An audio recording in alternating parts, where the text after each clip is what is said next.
When Steve Jobs came up with the idea for Apple Park in 2011, he wanted to make history. And we would like to put a new campus on that. Apple Park was envisioned as a hub for innovation. With a unique open concept, plenty of communal working places, and trees straight from natural parks, Jobs wanted to create a collaborative space where Apple's many workers could venture off for a walk in the park to clear their head and then slip back into the office to get back to brainstorming Apple's next big invention. Jobs pitched the idea to the Cupertino City Council in California in 2011. At the time, Apple's employees were spread across 100 different buildings. He wanted all of his best and brightest to work in one complex, which he referred to as a campus. The goal of this innovative park was to combine nature, sustainability, and technological advancement to create the future of office work.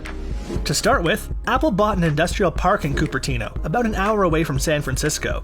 Though it was largely covered by asphalt, it sat amongst man-made rolling hills. To get the ball rolling on development, Steve Jobs met with architect Norman Foster, a Pritzker Prize winner whose commissions have included the Berlin Riksdag, the Hong Kong Airport, and London's infamous Gherkin Tower.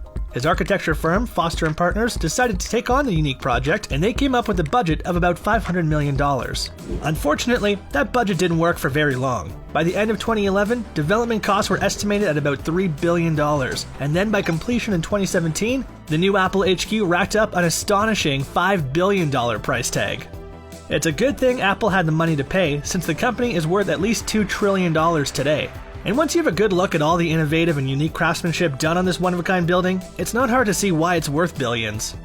Steve Jobs passed away in 2011, so while most of the ideas at Apple Park are his, the team was working without his instruction for the majority of the time it took them to build the office. Apple's headquarters covers about 2.8 million square feet, and its most prominent building is a gigantic ring that surrounds the entire campus, which contains about 1.2 million square feet of office space. To get to the campus, you have to drive through a 755-foot, 230-meter underground tunnel with white tiled walls, which then brings you to a huge underground parking lot with room for 3,000 cars. There's parking for another 6,000 cars above ground. The ring is 4 stories high and has 12,000 members of staff, though it's estimated that about 15,000 people could work at the park in comfort. The park even comes with 1,000 bicycles for employees to use to move around the spacious campus. Other aspects encouraging employee health are the state-of-the-art wellness center and basketball courts. This health and wellness complex includes a 2-story yoga studio, physical therapy studio, and laundry facilities. It even offers employees access to medical and dental services right on site. This wellness center alone cost almost $17 million to construct, but it was a vital addition to ensure the health and happiness of Apple's hardworking employees. Plus, it was Steve Jobs' belief that a good engineer is one that gets their body moving to inspire the brainstorming that's needed to come up with truly innovative ideas. With all of these sports facilities, he's definitely encouraging his employees to get out of their office chairs and live a little. Lunchtime is another priority at Apple HQ, as it should be at any good campus. The park has 7 cafes, with the largest spread across 3 levels. This large cafe has balconies for people to eat on, as well as large glass doors that can be opened completely on nice days for that inside-outside living kind of vibe. The sliding glass doors along the exterior of the cafe extend the full 4 stories of the building to the roof. Weighing 440,000 pounds, 199,580.6 kilograms each, they open and close quietly via mechanisms hidden underground. Another impressive feature of this main cafe is its capacity to feed 15,000 people every single lunchtime, and they take their food seriously at Apple. For workers who want to take the cafe's prized pizza back to their pods, Apple created and patented their very own pizza box that lets air and moisture escape so the crust won't get soggy. Now that's the kind of office perk we can get behind. Steve Jobs wanted a lot of glass and natural light included in the park. He got exactly what he dreamed because the building features the largest curved glass panes in the world. They're 45 feet, 13.7 meters tall, and there are 800 on campus.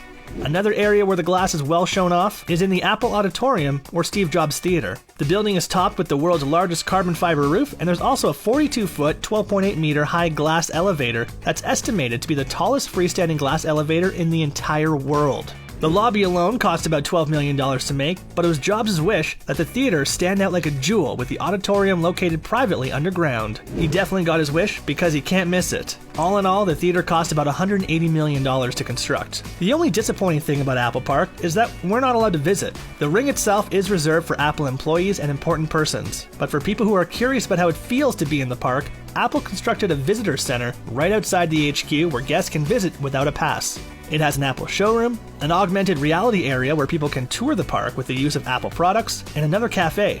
The visitor center costs about $110 million, but since it's brought tons of interested Apple fans to the campus and offers many products for sale, it seems like it was another smart investment for the company.